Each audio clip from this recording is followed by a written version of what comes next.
Bom dia, olá, sejam bem-vindos.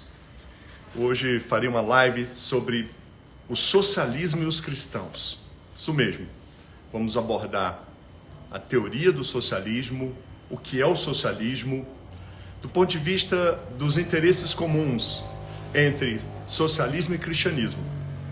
Seja bem-vindo e nós vamos ter agora um tempo muito especial. Você sabe, estamos aí num período eleitoral, e independente de ser ou não período eleitoral, muitos cristãos confusos, muitas lideranças confusas sobre partidos socialistas, o socialismo. O que é isso? Os cristãos podem ser socialistas? Há incompatibilidades? Não há? Não é? Então muitas pessoas não sabem distinguir, não têm conhecimento, não leram os livros. Por outro lado, tem algumas pessoas que já tomaram partido e também não leram os livros, mas têm convicção do erro. Eu já vou adiantar. Então eu venho aqui trazer fundamentos, tá? Seja bem-vindo. Nós estaremos hoje falando sobre o socialismo e os cristãos. E eu vou apresentar para vocês os livros do socialismo. Eu vou apresentar para vocês as propostas do socialismo e vou apresentar também as experiências do socialismo, como os regimes políticos socialistas lidaram com as igrejas cristãs e com os cristãos. Eu vou trazer fatos, está tudo em livro, tudo registrado, a história. Eu não vou aqui, é claro, eu me posiciono porque não é possível a qualquer ser humano abordar um tema de forma neutra. Nós nos esforçamos para ser neutros, mas há coisas que não dá. Você realmente tem que dizer, olha, isso aqui é assim e aquilo é dessa forma. Então nós vamos ter que colocar isso aqui a limpo para vocês. Sejam bem-vindos. Será só meia hora. Lembra você, essas lives que eu estou fazendo agora sobre os cristãos e o governo, é o tema geral, né? Você sabe, eu tenho um livro, né? Lançado, Os Cristãos e o Governo. E nesse livro eu abordo vários aspectos ligados à influência que os cristãos podem exercer sobre o governo, sobre a sociedade, influência social, e nós precisamos ter um novo entendimento. Mas, diante desse quadro de confusão, né? Pastores aí, lideranças que dizem que são socialistas, lideranças cristãs que se autodenominam socialistas, e pastores reconhecidos, por quais eu tenho respeito, inclusive. Não estou aqui querendo desmerecer, não. Eu vou desmerecer as ideias, não as pessoas, ok, gente? Aliás, um grande referencial para nós é ter como alvo sempre, quando divergir das ideias, mas permanecer junto das pessoas. Não precisamos romper com ninguém, não precisa. Se as pessoas quiserem romper, é uma opção delas, né? Mas nós, como cristãos, devemos ter esse referencial. Não vamos romper com as pessoas, não, mas vamos ter nossos fundamentos, ok? E, aliás, você que está me assistindo, eu sugiro a você, essa live terá apenas 30 minutos.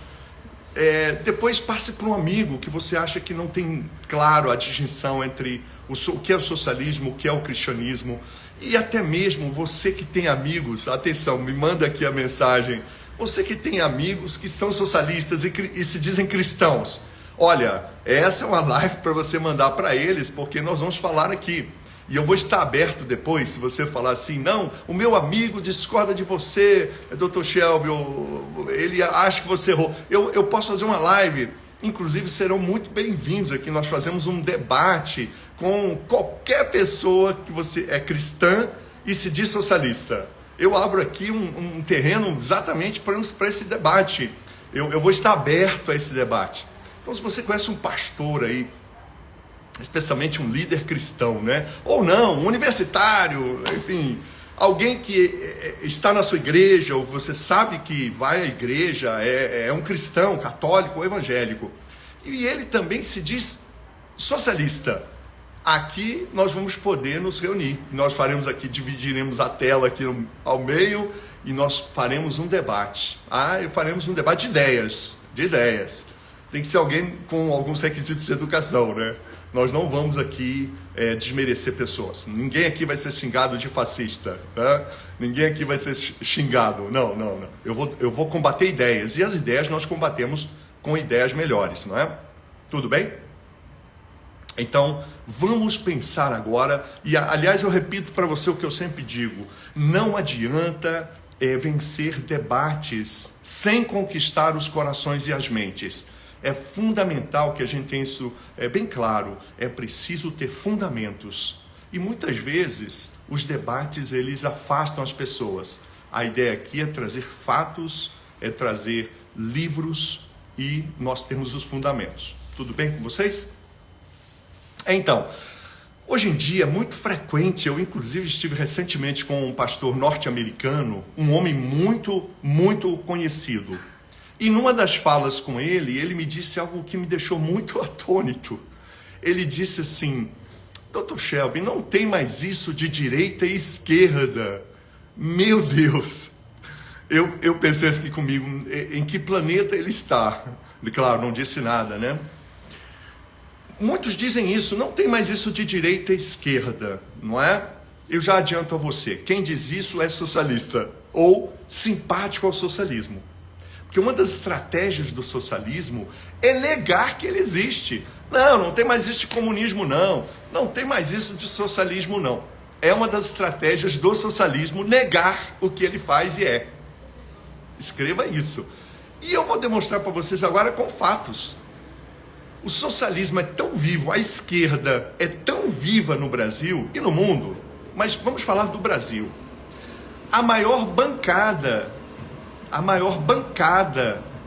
de parlamentares no Congresso Brasileiro em 2022, a maior bancada de parlamentares no Congresso Brasileiro hoje é a bancada dos parlamentares de partidos socialistas. Isso mesmo.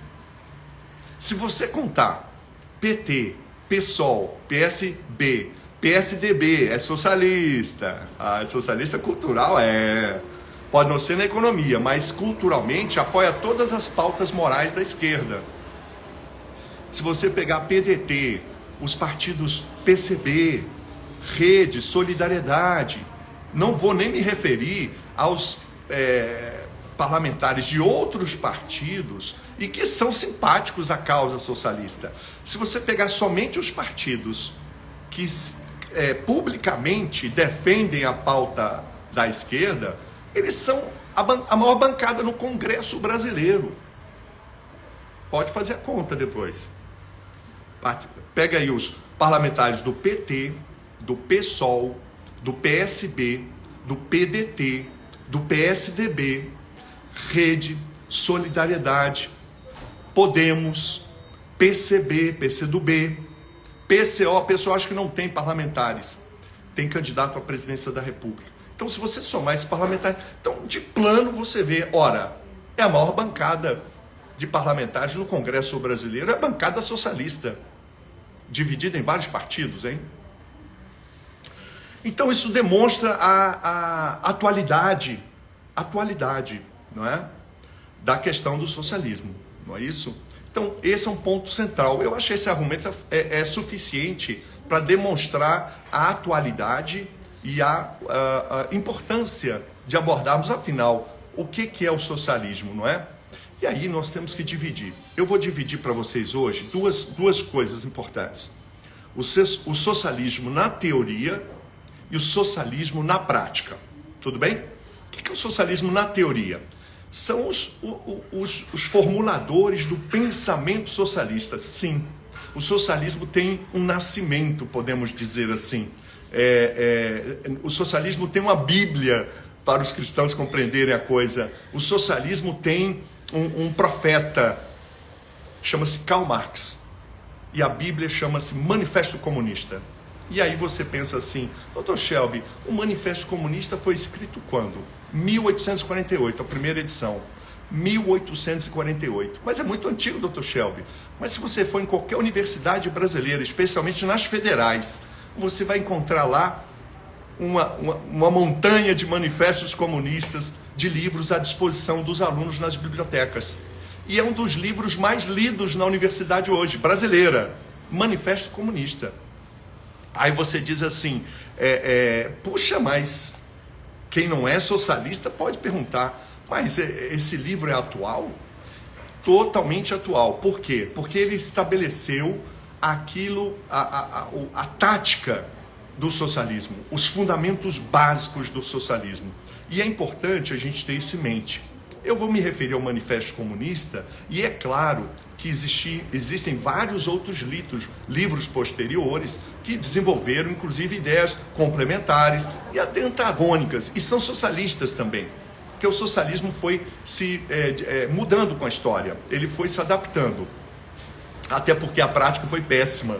Então o socialismo teve, quando implantado na vida dos países, o socialismo foi uma tragédia humanitária, sempre foi.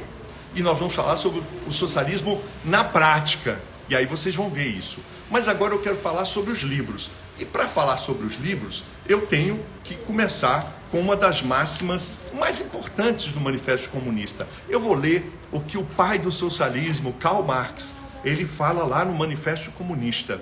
Ele diz o seguinte: o socialismo só pode ser implantado com a suplantação forçada de todas as condições sociais existentes. Os comunistas se recusam a dissimular suas opiniões e seus fins. Proclamamos abertamente: o objetivo só pode ser alcançado pela derrubada violenta de toda a ordem social vigente. O socialismo propõe a derrubada violenta de toda a ordem social vigente.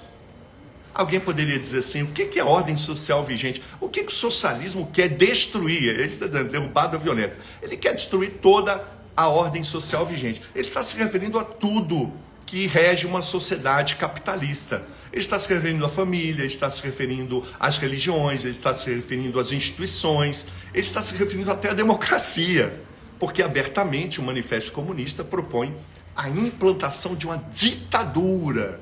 É público isso. Todos os regimes políticos socialistas reais implantaram ditaduras. Todos, não tem exceção. Todos os regimes democráticos que existiram no passado ou existem atualmente, todos os regimes democráticos que existiram no passado e atualmente foram capitalistas. Escreva isso é importante. Não existiu um regime socialista real democrático, onde as pessoas podiam exercer o direito de escolher os governantes. Não existiu isso. Não existiu nenhum... Você sabia que nenhum regime socialista, eu já estou entrando na prática, nenhum regime socialista tem o habeas corpus? Olha que interessante, nós vamos falar isso daqui a pouco. Por que será? Por que será que nenhum regime socialista tem essa figura judicial de garantir a liberdade individual diante do poder público? Nenhum regime socialista tem essa figura do habeas corpus. Só os capitalistas, olha que interessante. Então, mas aqui alguém poderia falar, não, mas não está falando de religião. Lembra, a nossa live hoje é socialismo e os cristãos. Ele está dizendo de derrubar, destruir toda a ordem social existente. Palavra de Karl Marx, Manifesto Comunista, a Bíblia do socialismo. Para que você entenda, porém, o que o socialismo tem para as religiões, e aqui não é só a religião cristã não, qualquer religião. Eu vou ler uma outra passagem do Manifesto Comunista. Diz Karl Marx: além disso, há verdades eternas, como a liberdade, a justiça, que são comuns a todos os regimes sociais. Mas o comunismo, o socialismo, quer abolir estas verdades eternas. Eu vou repetir. O socialismo quer abolir estas verdades eternas. E ele diz: o socialismo quer abolir a religião e a moral. Não tem nenhuma dúvida. Em lugar de lhes dar uma nova forma. E isso contradiz a todos os desenvolvimentos anteriores. Eu vou repetir. O socialismo quer abolir a religião e a moral. Palavra do profeta para os socialistas, Karl Marx. Profeta para eles, hein? Os socialistas têm Karl Marx como um santo, que é uma religião também, no conjunto assim de crenças, o socialismo se enquadra nisso. Agora o Manifesto Comunista é expresso, ele não deixa margem. Se antes ele falou que para implantar o socialismo é preciso destruir de forma violenta, nada democrático, hein? Toda a ordem social vigente, existente, agora Karl Marx é categórico. Especificou em relação à religião. O comunismo quer abolir as verdades eternas. O socialismo quer abolir a religião e a moral. Quer abolir, destruir, proibir a religião e a moral. Essa é a Bíblia do socialismo, Manifesto Comunista. Mostre isso para um cristão que se diz socialista. Mostre esse vídeo. Leia essas passagens. Porque isso aqui é para refletir. Ele poderá dizer então, mas isso está no Manifesto Comunista, isso aqui a gente tem que adaptar. Eu quero dizer para você que essas verdades, todas elas, tudo isso que eu acabei de dizer, foi e é colocado em prática nos regimes socialistas reais. Nos regimes socialistas reais, isso foi colocado em prática. E aqui eu trago para vocês o exemplo do... Vocês sabem que existe um líder socialista na Rússia, Vladimir Lenin, que ele está embalsamado. As pessoas vão lá para visitar o corpo embalsamado de Lenin. Ele foi o líder supremo da Revolução Russa de 1917. Vocês sabem, em 1917 foi implantado o primeiro regime socialista da humanidade real. Primeiro regime real de socialismo, 1917. Pelas armas, os socialistas russos, eles tomaram o poder, mataram o czar e sua família e implantaram na Rússia o socialismo. Ele foi implantado de forma real. Pois bem, esse até hoje venerado líder socialista russo, em 1922, ele ordena a prisão e execução, morte dos cristãos ortodoxos. E ele começou com os líderes. A estimativa, segundo os dados, é que 100 mil líderes cristãos russos, 100 mil, foram mortos ou levados para os gulags, os campos de concentração socialista. Presos a 3, 4 mil quilômetros de distância de qualquer cidade, na Sibéria ou em outras regiões inóspitas. Esses líderes cristãos, lá na Rússia, era a igreja cristã ortodoxa, uma variante da igreja católica. E esses padres, vamos dizer padres, né, mas líderes cristãos, foram executados. Lenin, especificamente, numa das obras chamada... Tem um livro de Stéphane Courtois, que ele fez uma organização de vários estudiosos. O livro se chama O Livro Negro do Comunismo. Depois você pode achar na internet. O Livro Negro do Comunismo. É um livro extremamente documentado com registros do próprio governo russo, documentado com notícias, com outros livros, com depoimentos de pessoas, porque você sabe, muitos russos que foram mandados para esses campos de concentração socialistas, eles sobreviveram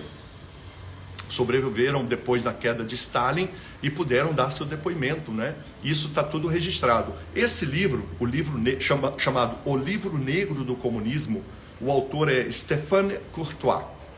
Ele retrata exatamente uma fala do Vladimir Lenin, o grande líder comunista socialista russo. Ele diz o seguinte: a eletricidade substituirá a Deus.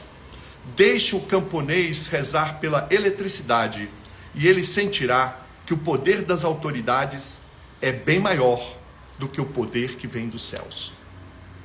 Então eles eram anticristãos, ateus, mataram os cristãos e as lideranças. Isso é história.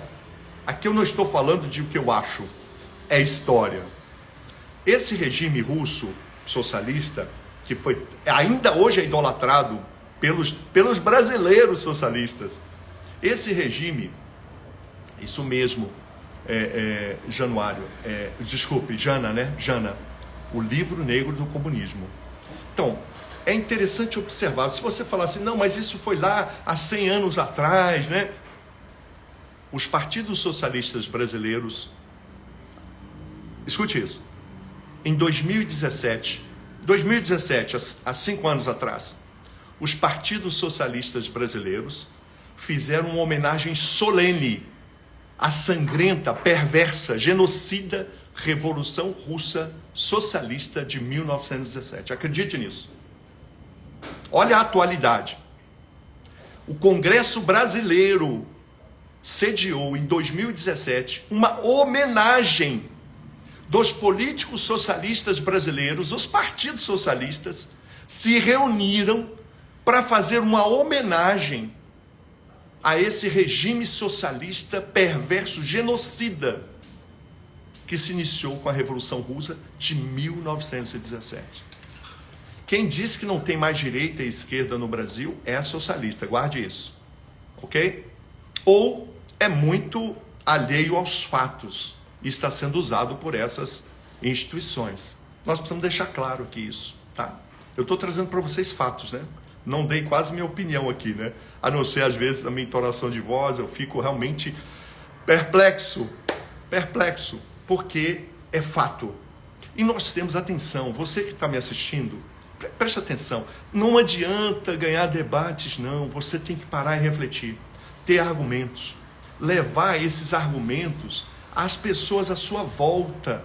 Pense que você tem amigos, você tem familiares, você tem pessoas da sua igreja que estão enfeitiçados por essa ideologia nefasta, que quer abolir a religião, que quer abolir as verdades eternas. Então não adianta nós ficarmos aqui na nossa bolha, é mesmo, não adianta, nós temos que ir a essas pessoas levando fatos, levando os documentos, e levar isso no momento adequado, é claro. Não estou pedindo para você agora virar alguém a todo tempo trazendo o tema, mas é um tema atual. É muito importante você ter essa noção. E mais do que isso, agora eu já entrei, né? Nem avisei, mas já estou entrando no socialismo na prática. Se você olhar a quantidade de mortos e execuções nos regimes políticos, os regimes socialistas, e aí você tem que somar a Revolução Russa, a União Soviética, a antiga União Soviética, a Revolução em Cuba, a Revolução na China, os regimes socialistas e os vários regimes, né, naqueles países satélites da famosa cortina de ferro, não é? Que é Romênia, Albânia, uma série de países, né? Própria Polônia, a antiga Iugoslávia, eram regimes satélites do regime russo, soviético, socialista. E esses regimes, se você somar, porque eles executavam sumariamente os adversários. Aliás, isso é público. Você sabia que um dos ícones da esquerda brasileira é o Che Guevara, não é isso? O Che Guevara. E o Che Guevara, ele publicamente na ONU, num discurso em 1961, ele disse o seguinte: metralharemos e continuaremos a metralhar os adversários da revolução. Então o socialismo, ele não tem nenhum pudor.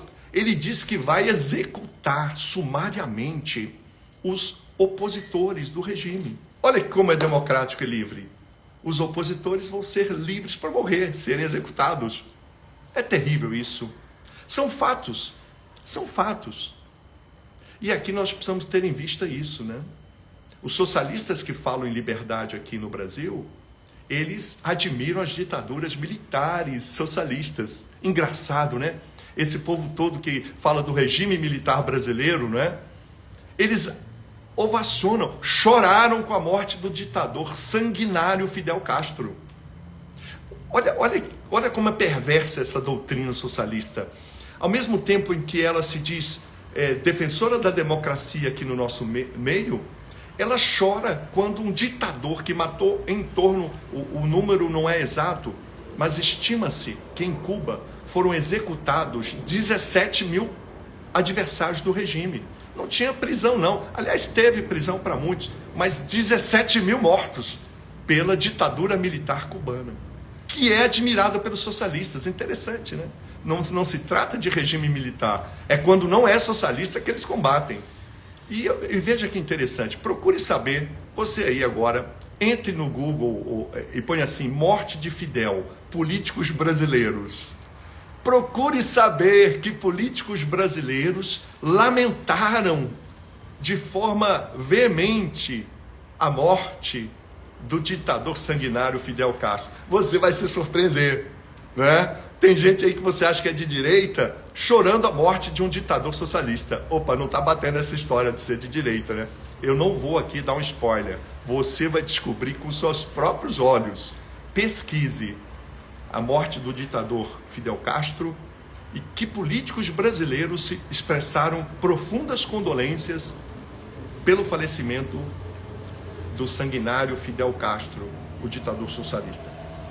Então, quando nós vimos tudo isso, nós fomos refletir. Se a teoria do socialismo é péssima, porque propõe abolir as religiões, e isso é público, a prática seguiu a teoria, a prática recente. Eu estou falando há poucas décadas. O socialismo, ele é inimigo das religiões. E aqui não só do cristianismo. O socialismo é inimigo de qualquer religião. Mas especificamente em relação aos cristãos, o histórico é terrível. Muitos cristãos, até hoje na China, são perseguidos e mortos. Nós não temos as notícias à perfeição. E foram em todos os regimes socialistas. Mas se você ainda acha, não, mas aqui no Brasil vão fazer uma coisa diferente. Eu trago aqui para você uma notícia, tá? Eu trago aqui para você uma notícia muito interessante. É exatamente de uma proposta, não é? Uma proposta que está no Congresso brasileiro. Se você levar uma Bíblia para uma escola e for ler a Bíblia como um documento histórico, certamente que os socialistas vão dizer que isso está violando o princípio do Estado laico. A Bíblia não pode nem entrar na escola, nem como documento histórico, que a Bíblia é um documento histórico, né? Porém, no projeto de lei 1780 de 2011, partidos socialistas, especificamente o Partido dos Trabalhadores e o PSOL, propõem tornar obrigatório nas escolas brasileiras o ensino da cultura islâmica. Olha o que eu estou dizendo. Os partidos socialistas propõem tornar obrigatório, está em um projeto de lei na Câmara dos Deputados. Foi proposto tornar obrigatório nas escolas o estudo da cultura islâmica. E aqui você vê claramente, para chegar ao ponto de um partido propor, aliás, dois, dos socialistas, sempre os socialistas, sempre. Eles são inimigos, claro, abertos, não só no Manifesto Comunista, como na sua história, são inimigos do cristianismo. Eles mataram líderes cristãos abertamente quando instalaram regimes políticos. Então, aqui agora é um projeto de lei no Brasil atual que propõe o quê? Tornar obrigatório o estudo da cultura islâmica. E nós sabemos muito bem que a cultura islâmica é composta da religião. Então veja, aqui eu trago fatos, né? E quero que você tenha em mente o seguinte, se nós ficarmos, e eu repito, na bolha, todo mundo batendo palma, não é isso. Eu quero que você leve esse vídeo, eu quero que você leve os seus argumentos. Aliás, nem precisa que eu estou falando dessa live, gente, com uma forma de facilitar. Mas se você pegou os argumentos, eu proponho, leia esse livro, Os Cristãos e o Governo, porque aqui está tudo escritinho, tem a base bibliográfica, tem os livros, tem as citações. Qual que é o objetivo? Primeiro, agora eu quero deixar essa mensagem para vocês. Primeiro, mentorear os nossos filhos e netos, sobrinhos. Tem que mentorear, meus amigos. Se nós não falarmos sobre esses temas culturais, política, sexualidade, sobre esses temas dos direitos humanos, esses são os temas que estão levando os jovens para o outro lado. Mas a igreja não fala sobre isso. Os cristãos não falam sobre isso. Eu falo para você agora, anote aí. Os temas culturais. O que são temas culturais, gente? Questão de política, estou falando aqui do socialismo, questões da sexualidade, questão sobre a droga, a questão sobre violência doméstica, racismo, tá bom? Esses temas culturais também são espirituais, igreja. Escreva isso. Anote isso. Os temas culturais também são espirituais. Por que são espirituais, doutor Guilherme? Porque podem levar à morte, morte espiritual. As lideranças cristãs, os cristãos, você que é pai, que é mãe, precisa entender. O seu filho pode saber a Bíblia, mas se não for mentoreado com esses temas culturais que eu acabei de enumerar, ele vai ser levado à morte espiritual, que é o que está acontecendo. Os jovens não são mentoreados. E eu trago esse livro, Os Cristãos e o Governo, por um motivo. Por isso, os pastores que eu conheço, poucos têm conhecimento sobre esse tema. Se eles não têm conhecimento, como é que eles vão mentorear a igreja? E a igreja está sendo atacada por aí. E o pior agora, nós vamos eleger os amalequitas. Isso é que está acontecendo. Os cristãos vão eleger os amalequitas. Eu digo no livro, tem uma passagem que eu coloco aqui para demonstrar a relevância espiritual das eleições. Eu cito o exemplo nazista. Você sabia que a Alemanha nazista era cristã? Sabia disso? Sim. Em torno de 90% ou mais, 90% da população alemã, ao tempo do nazismo, Adolf Hitler, 90% era católicos ou evangélicos, quase meio a meio. A Alemanha é meio a meio, naquele tempo. A igreja ia muito bem, não tinha nenhum problema com o nazismo. A igreja cristã conviveu com o nazismo muito bem, apoiou Hitler. Aqui vai um alerta para aqueles que acham que política é do demônio, hein? É porque nós deixamos para eles. E aí eu dou o exemplo prático, histórico. Eu dou aqui o exemplo da Alemanha, mas poderia ser hoje. A igreja não via espiritualidade na eleição. Muitos cristãos votaram em Adolf Hitler quando ele se candidatou. E aí o que acontece? O governo nazista se instaurou, e no início foi pouco a pouco estabelecendo a ditadura, e a igreja conviveu com isso. Conviveu. Porque para a nossa teologia, política não é espiritual. Votar e eleger pessoas não é espiritual. Ocupar cargos políticos de governo não é espiritual. E aí eu digo assim, para quem acha isso, então arranque da sua Bíblia José no Egito, Daniel na Babilônia, Esther, 3 ícones bíblicos de homens e mulheres de Deus, cujo chamado foi o governo administração, tá? O governo da sua nação. José, vocês sabem, formulou uma política pública de armazenamento de grãos. Daniel foi ministro dos reis babilônicos e depois persas. Esther conseguiu um decreto do rei, um ato governamental que salvou o seu povo. Vocês perceberam que a Bíblia está revelando a espiritualidade de exercer o governo? Decretos, políticas públicas são atitudes espirituais, para o bem ou para o mal. Então nós precisamos voltar a essa origem bíblica, porque nós perdemos. E aqui é importante dizer, as igrejas cristãs alemãs que se ficaram alheias fora dos templos, infelizmente, temos que dizer, os cristãos apoiaram o nazismo. Talvez no início sem saber direito, depois até mudaram. Quando fizeram um golpe em 1944, fizeram um golpe, houve um golpe para matar, né? Um atentado contra Adolf Hitler. A maioria dos que formularam e executaram esse atentado contra Adolf Hitler, a maioria eram cristãos, tá bom? Então houve assim um acordar no final da guerra. Mas eu acredito que muitos líderes cristãos alemães, eles só perceberam a espiritualidade da política que eles apoiaram Hitler quando as bombas dos exércitos aliados caíram em cima das igrejas e destruíram e mataram os cristãos. Aí eles perceberam a espiritualidade. Entende o que eu estou dizendo?